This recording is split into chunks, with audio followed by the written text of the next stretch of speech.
It is Locked On Jazz for the 18th of October. The NBA season is here. Oh my gosh. Everyone is really, really good. Plus, Big T, Thurl Bailey, stops by to join me, chat about the players he's most excited to see, what it's like to add a layer to your game, and who's his one seed and who are his champs. It's all coming up on today's edition of Locked On Jazz. Pow!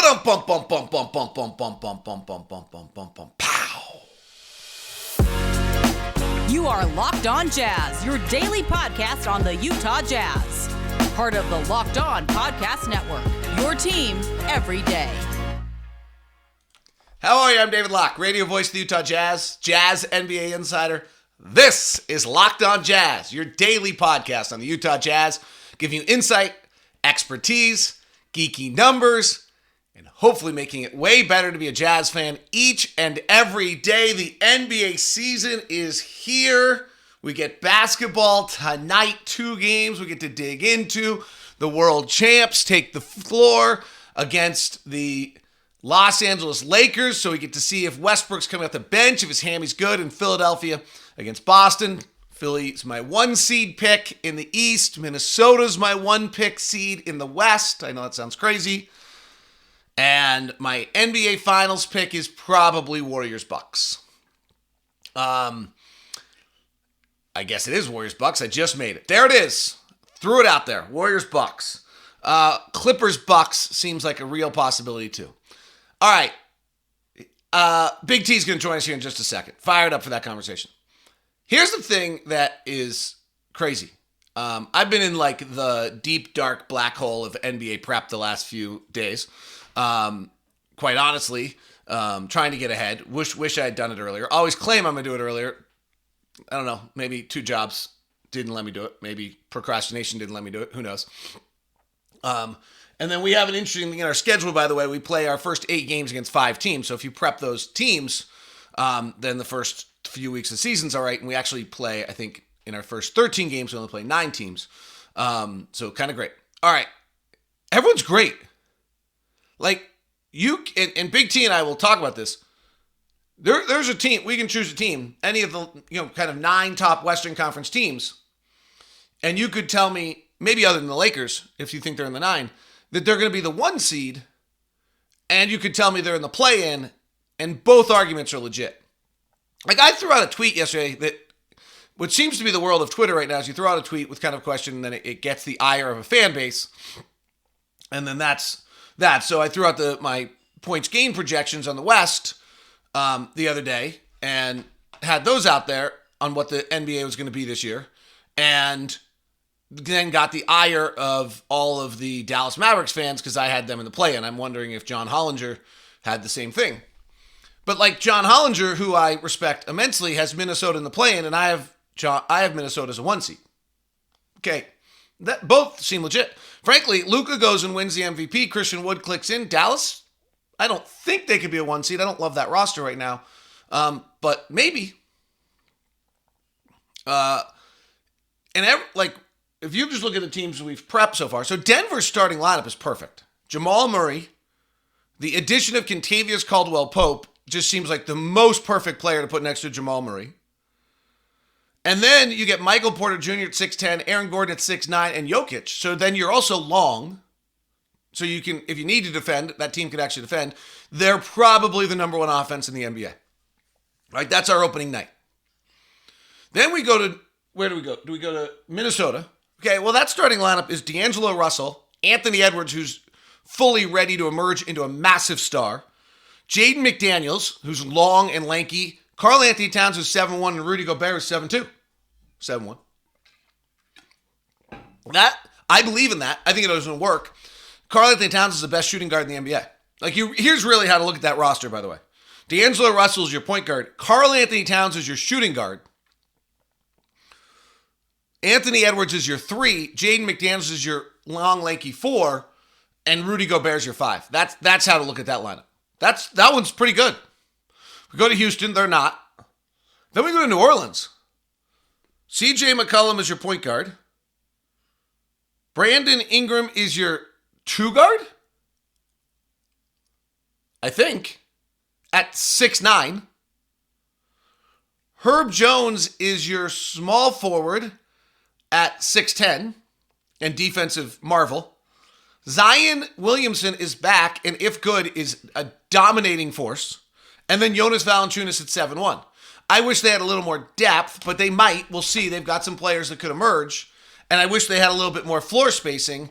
But I actually also, if Zion is healthy, think that they're one of the top 6 playoff teams. And if New Orleans becomes one of the top 6 playoff teams, the teams in the play-in get to be just ridiculous. Like, the teams you start bumping get to be just ridiculous. But if Zion, and I understand, like, that's a massive if. But that team's loaded too. Larry Nance Jr. very well could start on that team. Jackson Hayes is their backup center. Trey Murphy III is their second-year rookie they need something out of. And they're thin. Like, they're thin. They don't have... I'm not sure they classify as having 240 minutes. One of the things that we talk about all the time is, if you're new to the program, is 240 minutes. Does your roster have 240 minutes of NBA caliber play on it? I'm not sure New Orleans is there. Okay. Then we come back home. We play Houston again. I have our schedule in misorder there, by the way. And then we play Memphis. Okay. Like, John Morant might win the MVP this year. Like, if you want my bet online odds of a player that I think you should be choosing for, like, I'm not telling you to bet. I would never tell you to bet, particularly on the NBA, because that'd be illegal or would be job threatening. But, like, if you look at the NBA odds this year for MVP, Luka, Giannis, Joel Embiid are all the guys, understandably so. The one I might throw out there for you is there a chance that the MVP of the league is actually John Morant? Like, that would be maybe, so the MVP lines right now are Doncic at plus 450, Embiid at plus 550, Giannis at 750, Jokic at 1,000, Zion at 1,000, Tatum at 1,200, and Ja at 1,200. I think if I was a gambler, I'm not allowed to bet on the NBA. I'm betting one of those last two. Or I'm betting the next one, which is Kevin Durant. Like, maybe I'm betting one of those 3. I'll bet 1,200, 1,200, 1,200, 1,400. I think there's a decent chance one of those 3 is the MVP. Memphis, most people kind of have taking a slip and dropping into the play-in. They were the number 2 seed last year. They play a unique way. They're hard. They got a bunch of guys to play. Now, I'm not sure that I love the move to Jake LaRava and David Rhodey, and I think that they lost some pieces of the puzzle here.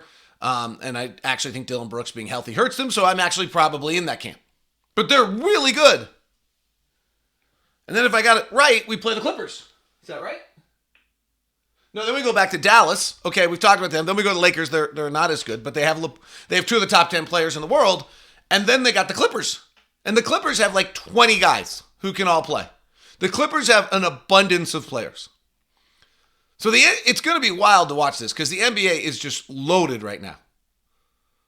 It's also where, like, I think, from where we are right now, 2 players ranked in the low top hundreds in Conley and Clarkson, and then Lauri Markanen trying to develop and Colin Sexton trying to emerge. Like, this is hard. We're asking a lot out of our guys. And there's going to be nights where it looks hard, I think. Tomorrow we'll talk about kind of how do we cheer the season, how do we root the season, what do we do?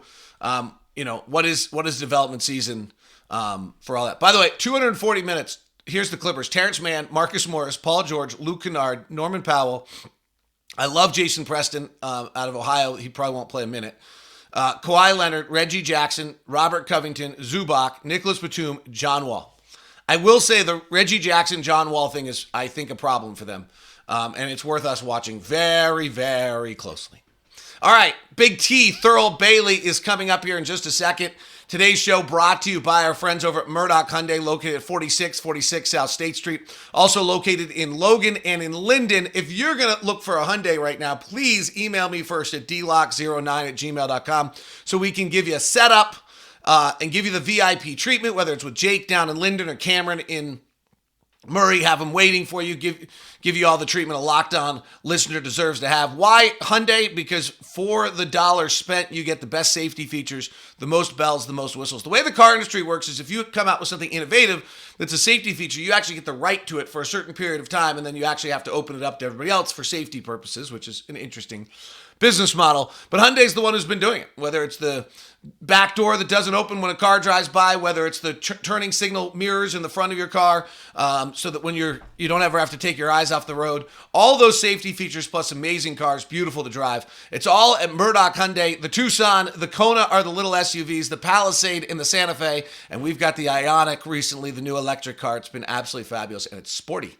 All available at Murdoch Hyundai, located at 4646 South State Street, also in Linden and in Logan. Please email me first. We'll set you up with a VIP meeting because that's what you deserve as a Locked On listener. Today's show is also brought to you by LinkedIn. We can get you to post your job for free. If you're out there hiring right now, it is a process and takes time. So add your job and the purple hashtag hiring frame to your company's LinkedIn and let people know that you are hiring, because it's time to get this done efficiently. LinkedIn brings you 100% certain that you have the access to the best qualified candidates available, and that's why they have LinkedIn Jobs. Helps you find the right people for your team faster and free, the two most important words in this process. Simple tools, screening questions make it easy to focus on candidates with just the right skills and experience so you can quickly prioritize who you'd like to interview and hire. It's why small businesses rate LinkedIn Jobs #1 in delivering quality hires versus leading competitors. LinkedIn Jobs helps you find qualified candidates you want to talk to faster. Post your job for free at linkedin.com/LockedOnNBA. That's linkedin.com/LockedOnNBA to post your job for free. Terms and conditions do apply. Locked On NFL has amazing content for you if you're trying to catch up on the weekend, by the way. And as I'll mention, Locked On NBA, your daily 30-minute NBA podcast with Game to Game coming this year, which you'll definitely love. Joining me is Big T. We've been talking about doing this for a while. We hadn't done it. Now we finally have. How's my guy? Well, we were waiting on a few things. You know, the wheels were turning, the dominoes were falling. So, you know, we're a little more settled now. I'm doing great, though. All right, are you fired up and ready to go for you have 81, I've got 82. Are you juiced and ready for the season that starts tomorrow? Well, you know, one season I think I played 84. So I'm ready to go. I'm ready to go. And the excitement is some of the unknown, right? But I think we're jacked up and ready to rock and roll with these guys. I kind of am referring to the season in two ways. One is from a player standpoint, it's about watching layers being added, right? So Colin Sexton's a really nice player. He's already proven he can score 24 a game for a season. He's got an incredible burst. Can he add the next layer to his game, which in his case is probably making his teammates better? Lauri Markannen, really is pretty special. Like 7 feet tall, 240. Can he add the next layer? What, as a player, let's start with as a player playing. What is that process of adding that layer to your game? Well, I think a lot of it comes in how you prepare in the off season, and sometimes not knowing what you're preparing for, what philosophy you're preparing for. You're preparing your game to be as versatile, if you will, as you can. And some of that is, you know, I know we're going to talk about both ends of the ball, both sides of the ball, but offensively, when you talk about Colin Sexton and what he was able to prove he could do before injuries took over, I think it really is settling in on what that philosophy is, right? I think we know what he's capable of. I think he knows that. But can he bring that into a new situation and be effective right away with it? And some players can, because it clicks like this for them, because coach knows the expectation. They kind of settle into whatever minutes they're going to get in the rotation. But it remains to be seen. I know it can translate. It's a matter of when it will translate. How long will it take him to kind of acclimate to what's new for everybody, right? And prove what he can consistently do. As a former player and now broadcaster, is it fun to watch this? Is this really interesting to you to watch these players try to add this piece to their puzzle? It is interesting because, on the other side, as broadcasters, it's kind of different for us too, right? We got used to something for quite a long time. We watched it develop, and now we're resetting as well. So as a player, as a broadcaster, looking from the out in as a former player, there's some of it that I can really relate to. Seeing it come together, with my entering the Utah Jazz in 83, 84, the first year we made the playoffs, coming off a national championship. The first guy who grabbed me was Darrell Griffith.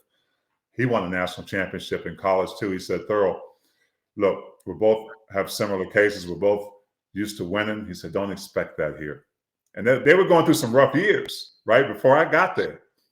And I knew I was an important element, but it took all those years to get to that point and create a cohesive group that was going to get to the playoffs. So I feel like that with this group, right? It's not all going to happen at once. They're going to surprise some folks with some of what they do when they hit, some top tier opponents. I think they're going to surprise some opponents, but they're going to struggle, right? In order to get better, you have to go through that period where you have to figure things out. So I'm excited for all of that, really. What's been your early impressions of Will Hardy? Well, D, I'm a people person. And when you've been around enough of those kind of people, you can feel it right away. They're not they're who they are. The basketball knowledge is one thing. The experience in basketball is another thing. But I think the communication part, and more so with his players, but even with us and being as candid as he was in our interviews with him, you can tell that he's a well-respected guy. Even though this is his first time at the helm, he's earned his keep. He's paid his dues. He's getting an opportunity, and he knows that it's not going to be easy, but he's ready for that challenge. I like him. I like him. Personable guy, and I think the culture is going to be a really good culture. And not that it wasn't before, but I think the culture with this reconstructed team with new additions and guys who are returning with different roles, it's going to be fun to watch develop.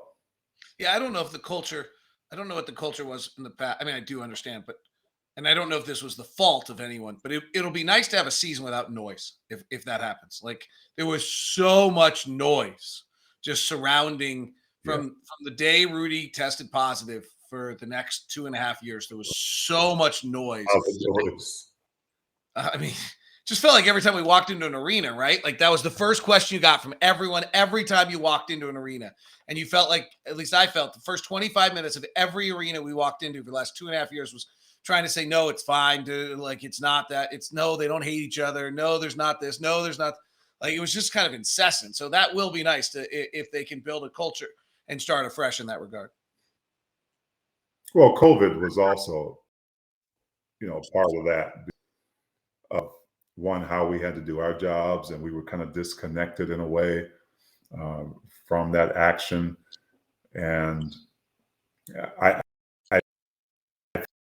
think be some kind of noise, because there's noise too, but I think Coach Hardy's task as well, and I think it's an impossible thing to keep everybody happy. But in that, as a team, I think that those are some things that, as a player, they never get to the point where they become loud noise and they become a distraction. So this is going to be an interesting year for that, and how actual leaders step forward. Now, I'm not saying that Donovan or Rudy wasn't a leader in their own right. They did it the way they knew how.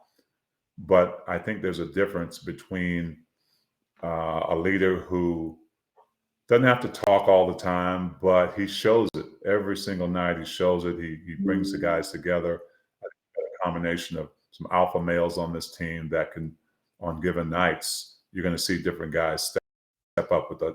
So, again, as we get started in this season and start to get into things, I'm really excited to see how a lot of these guys will come forward with some of those personalities. But Will Hardy is the top of that pyramid. One of the things you mentioned to me, and I think we're on air, so I'm hoping I'm not breaking your confidence right now. And if I am, I'm sorry, but it's not a bad thing. Is how much you noticed how many one-on-one conversations Will Hardy was having. Yeah. You mean during the game with his players? Or just even, I think it was at a shoot-around or a practice or something that jumped out at you.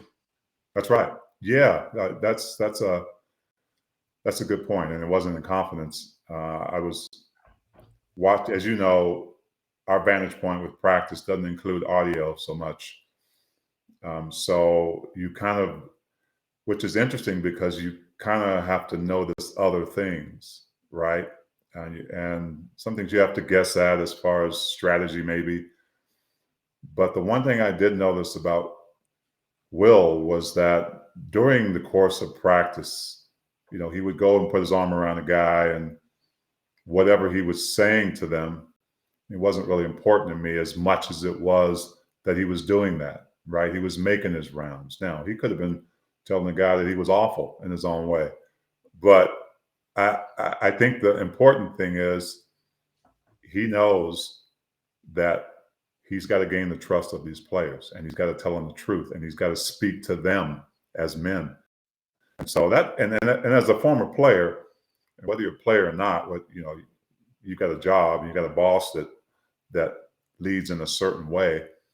I had a guy in college, Jim Balvano, who I didn't trust him when he first came in, but he was that kind of guy. He was that kind of guy that spoke to you, and before the season, sat you in his office or called you on the phone and made that first contact, took you out on the golf course, that kind of thing. So that's important. I think that's important. I don't know if a lot of people on the outside they didn't never really get a chance to see that, but it's good for them to know that that's the kind of leader that's getting ready to lead this team. He's Big T, Thurl Bailey. You can catch him all year with the great Craig Bolerjack on AT&T Sportsnet. Holly Rowe joining their broadcast as well, of course. And they'll be with you for 81 of the 82 that get bumped for the Knicks game if it stays on TNT. If it doesn't, they get to do 82. But they'll be out on the road. We'll have a great time. Maybe we'll do another show out of Dallas when Ron Boone orders $35 wings.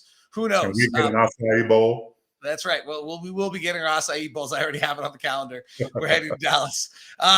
We'll come back more thorough about some of the individual players as well as what we see in the rest of the NBA. We'll get a quick thought or two from Big T on the rest of the league as well as we continue with Thurl. New program coming to all the NBA fans on Locked On NBA this year. And yes, Thurl, I will be texting this to you. I send Thurl. Thurl is a loyal Locked On listener, whether he wants to be or not, because he gets, if I hear a good prep show, I send a text to Thurl. So here's this is kind of a new one, Ron. Every single one of our Thurl, sorry. I know, my bad. Hey, that's a compliment. That's a compliment, brother. That's right. You got to see the picture they have of the two of us. I'll post it to Instagram. It's pretty funny. But anyway, new show on Locked On NBA. That's where I was going. All of our hosts at the end of every game are doing about a 60 to 90 second recap of the night, kind of from the local perspective. And then we're linking them all together. So we finish a game. It's a big night of NBA. There's like 8 games. We had to call one. We can't watch the other 7. Locke sends Thurl a link. Thurl goes on his walk on the road and gets a recap of basically all the games from the perspective of the local experts of the Locked On Podcast Network. That'll be at Locked On NBA, both on YouTube and on the podcast feed for everybody out there. All right, let's get back to it.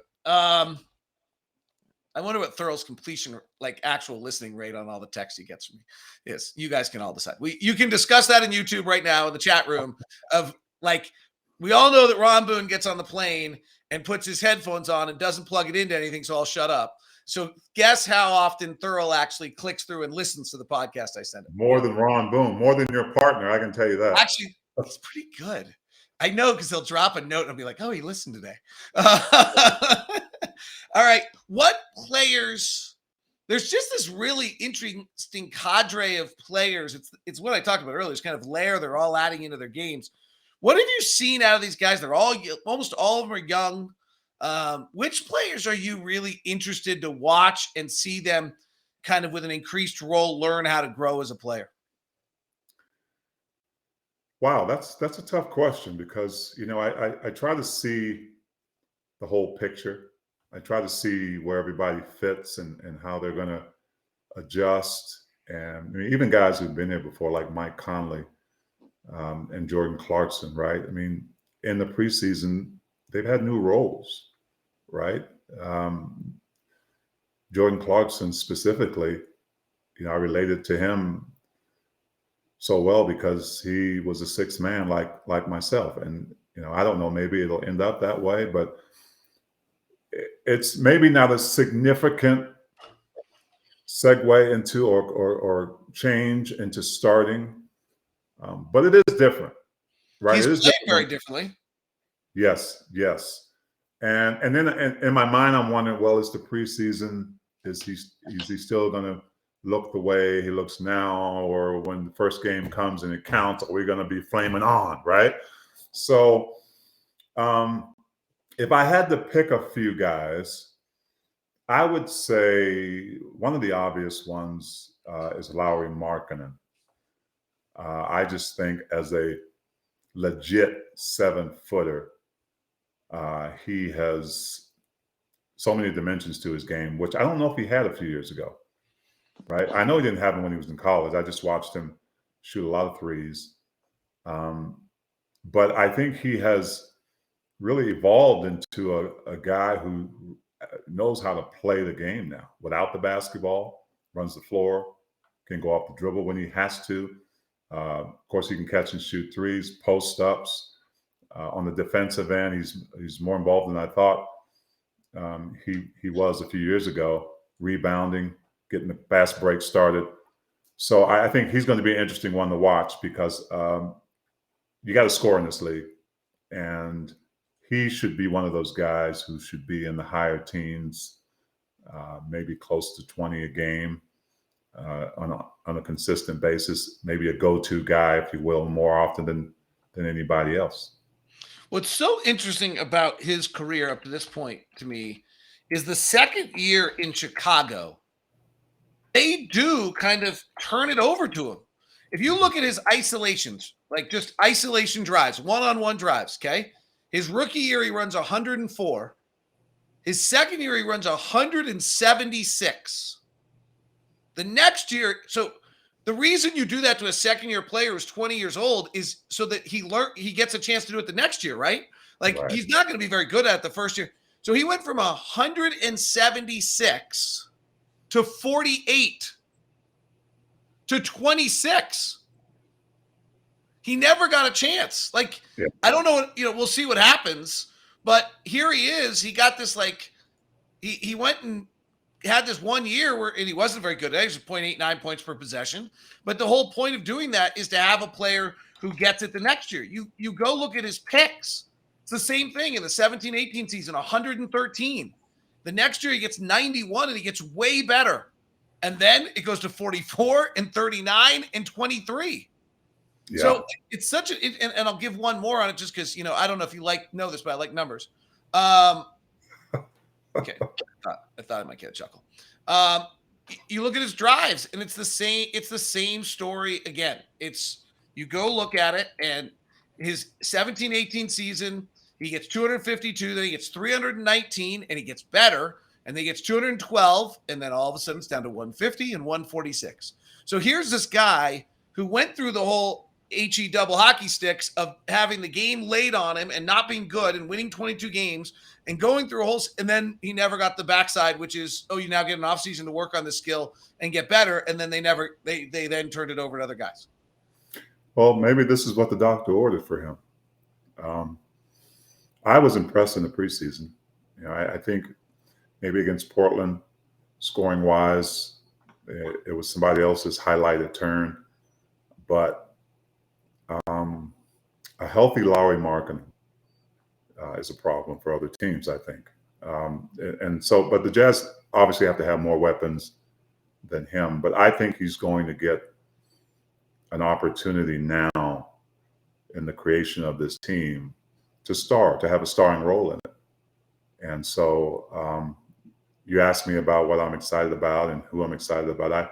First of all, we get the opportunity to talk to these players one-on-one, right? And you can kind of get the feel whether, these guys are comfortable with us and know what we do. But I feel like, there's an air about a player, and it's not overly egotistical or anything like that, but he's confident. He's confident he can get it done, and that's where it starts.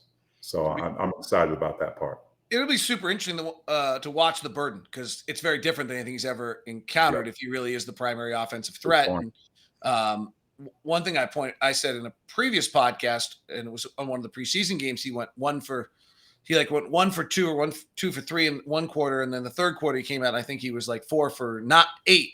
And I said, if he was 1 for 8, I would have rather seen the 1 for 8 than the 2 for 3. We're going to have to let him go 1 for 8 sometimes, because he's trying to learn how to be a go-to guy all the time, and that burden is real. Excuse me. Yeah. Allergies at the beginning and the end of every season, baby. So it'll be interesting. It is worth noting that that's a 7-foot small forward. So, Thurl's a fan of that. Yeah. And I mean, another guy I think will be an interesting watch is Jared Vanderbilt. Oh, interesting. That's not where I thought you were going. I thought you were going to a different 7-footer there for a second. I had him on one. I had him on my mind. I got to put one before the other, and that's the order is not really important, but the athleticism, and I'm going to look at Jared Vanderbilt defensively first. I think that's where he can make his biggest mark with his athleticism. I'll tell you something super interesting. I agree. And for whatever reason, and I'm stunned by this, his isolation defensive numbers were bottom 10 in the NBA last year, which I was like, how can that be with that? So super interesting to see if he can develop and learn that skill correctly, because with the amount of switching we're doing, he's going to have to do it. Now, maybe he was overpowered, and maybe there's probably a reason, right? Like that number, as much as I love the numbers, you got to understand it. You probably got to go watch it and figure out, he always ended up on a 7-footer because Karl Anthony Towns didn't want to guard him. Like what is it that did that to him? I don't know. But I was surprised, but I agree. His energy is just remarkable, right? Like his relentlessness and his energy is just incredible. Yeah. And again, maybe this is what the doctor ordered for, more than a couple of guys. But on the other side, he is going to be really good around the rim. To me, he hasn't quite proven that he can consistently knock down a long ball. I think he's capable of hitting a few on a rhythm shot. But I think his athleticism and his quick upness to the rim on missed shots is going to be so important. So I'm excited. I'm excited about him. And of course, Kelly Olynyk is interesting too, because it's funny. He and I, that first game against Toronto of preseason, he went 0 for 7. And I called him in the elevator on the way down. First, I talked about our similarities in jersey numbers in 41. But secondly, I said, Kelly, I think all those shots you took were good shots. I said, no, and it's going to come for you. And he appreciated that. But I think he's an interesting guy because he's not going to give you anything speedy and swift. He's got a great IQ, comes from a great college program as well, fundamentally. So I think he's going to make his mark. And I think he's another one of those guys that can at least get you, sometimes quietly, get you double figures, and sometimes loudly, right? If he's got one of those nights going, that's going to board for you. That's a big lineup that we saw, as far as the backcourt is concerned. I'm not sorry, the front court is concerned. But, And the last one, I think, is Walker Kessler. Yep. There's something about youth, right? That says this kid's it's gonna take some time for him to get acclimated to the game. But I'm not comparing him, D. But there was a point in Rudy Gobert's career that I said I saw something, right? I saw something that could make him his special that he's turned out to be. Walker, I think, defensively, I think his ability to be able to block shots is going to come. Now he's got to stay out of foul trouble, and he's going to learn that lesson this year. And he's going to have a lot of people in his ear saying, don't bring the ball down, keep it up, run the floor. But one thing I think that he might bring offensively that Rudy did not have was I think he's got good touch. I think he's got a good touch, maybe 5, 7, 8 feet from the hoop that he might be able to utilize and bring guys out. So, of course, I mentioned all bigs, but there's some smalls in there we can talk about, or you can talk about with somebody else. I'll talk about it with somebody else. All right, wrap this up.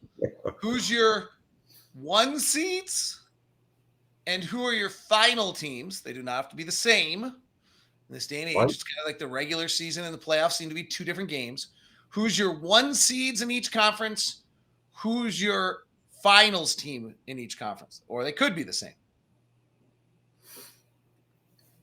1 seeds. 1 seed in the East. Milwaukee. Okay. Wow. I was thinking Boston, but I'm not quite there. They didn't have a great offseason. No. Good question. Can it's so tight. Miami be there? So tight. Yeah. I mean, last year, right, the 1 seeds were Phoenix and Miami, and then neither of them make the finals. That's kind of why in the year before was Utah, and it's a different question than I think the game's changed a little bit. I got Philly as my 1 seed in the East, by the way. I'm not mad at you for that. Okay. Maybe I'll tell you what. Brooklyn gets that offense churning. It might not matter that they play no defense. If they get that thing going, they woo doggy. Yeah. No, it's true. True. I would probably have Milwaukee. Milwaukee will be my finalist team. In the East, but I think my 1 seed is Philadelphia. Okay. No, I can live with that. The West is just crazy, man, because I don't know if there's like a obvious front run. There are teams you could tell me are the 1 seed, and you could also tell me the same team is in the play-in, and I'm not sure. I would think you're crazy. I think Minnesota is my 1 seed. Ooh. And if you told me they were in the play-in, I'd be like, oh. I also, by the way, do think that Minnesota getting 4 games against the Jazz and Oklahoma City Thunder might help them just a 1 or 2 games, and I think it's going to be that tight. Dallas, I have in the play-in, which is insane. They were in the Western Conference Finals last year. I need to ask why. Because I'm anticipating health on New Orleans. So if Zion is healthy, I think they get into the top. They get into the top 6.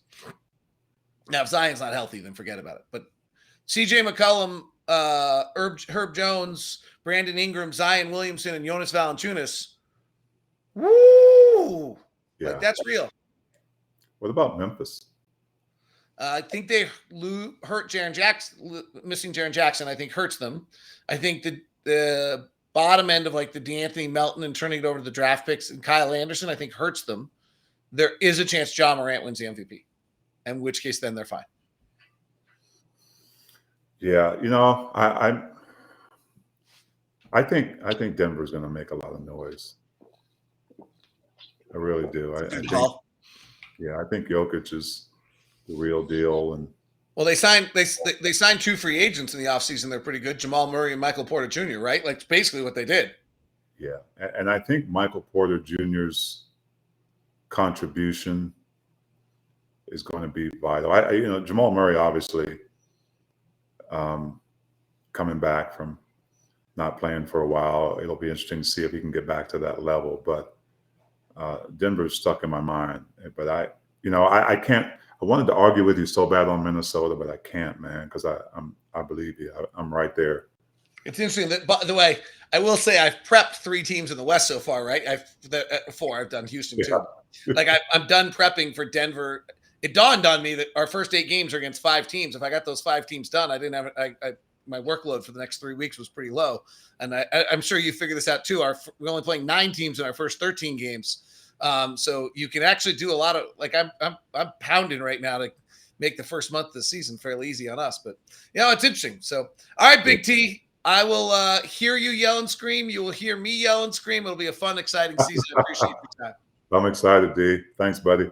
He's the great Big T, Thurl Bailey. Catch him on AT&T Sportsnet with Craig and Holly.